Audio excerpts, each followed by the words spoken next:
President Biden is addressing urgent supply chain issues that already are impacting many Americans. The White House says it has reached an agreement with the Port of Los Angeles to become a 24/7 operation. Containers and fully stocked ships are jamming up ports, and a shortage of truck drivers is making it difficult to get the products out. Supply chain issues are hampering the economic recovery. CBS News' Natalie Brand shows us how the issues are also driving up prices for consumers. The White House announced workers in the ports of Los Angeles and Long Beach, California are moving to 24/7 operations to clear a logjam of goods sitting offshore. We are processing right now as a country record levels of containers and other goods coming into our ports already. The issue is that there's even more demand than the supply chain can support. FedEx and UPS are also committing to expanding their operations. Gene Soroka, the head of the Port of Los Angeles, says his workers are already moving record numbers of goods, but the ships keep arriving. They're averaging 6 days per week of work since the beginning of the COVID-19 restrictions here in March of 2020. And that's why we keep moving so much cargo, but it's still more on the way, and we've got to keep shipping at that. There are similar bottlenecks in ports around the country as the increase in online shopping has fueled more imports, but there's a shortage of truck drivers to help deliver the goods. And the end result is a lot of businesses are going to be under pressure. I think you're going to see businesses not be able to make their Christmas, their holiday shopping season targets because they can't get the inventory in stock. The supply chain issues are already impacting the U.S. economy. Retailers are charging more for just about everything.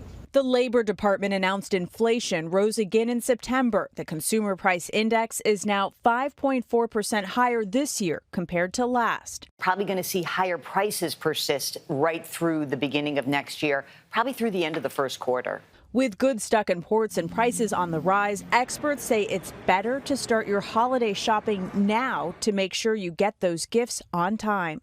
Natalie Brand, CBS News, the White House.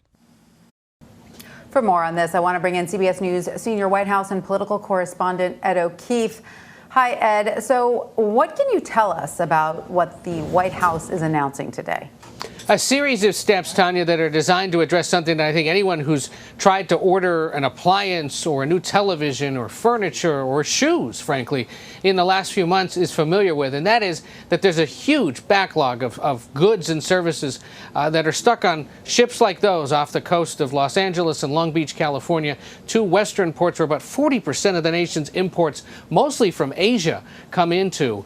A series of announcements today that will include the Port of Los Angeles announcing it's going to work 24/7 for the first time to try to clear that backlog. And then major retailers and shippers, including UPS, FedEx, Walmart, Samsung, and Target, all saying that they're going to take steps to either increase their operations to 24/7 temporarily or at least boost the number of workers that they're putting on the issue of trucking and getting those supplies off of those containers, off of the ships, load those containers on the trucks and get them on their way either to stores or to front stoops across the country. This, of course, has been a big problem sparked by the pandemic, in part because there were slowdowns in production in Asia, where a lot of these factories are producing the goods that are then being sent across the Pacific Ocean to the United States.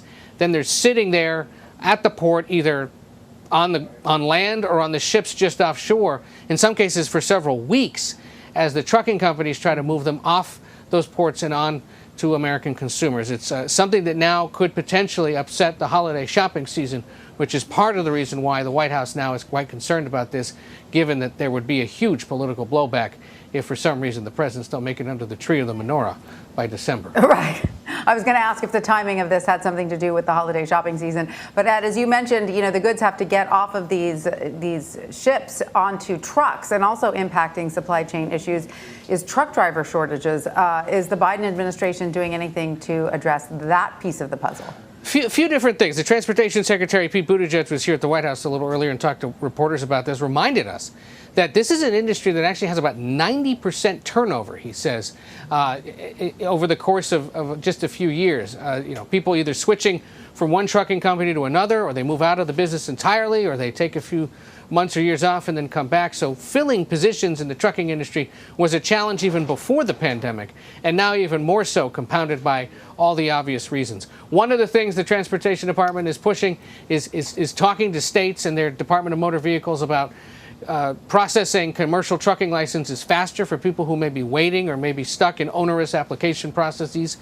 The other is finding a way to possibly relax those rules around when and for how long truck drivers, commercial truck drivers, can be on the road. This has been something that's come up in the past, in part because of safety concerns, but now there's a real understanding that perhaps some truckers, if they so choose or if they're allowed by their employers, may need to be on the road a little longer, or at least at different hours of the day, to move goods and services across the country.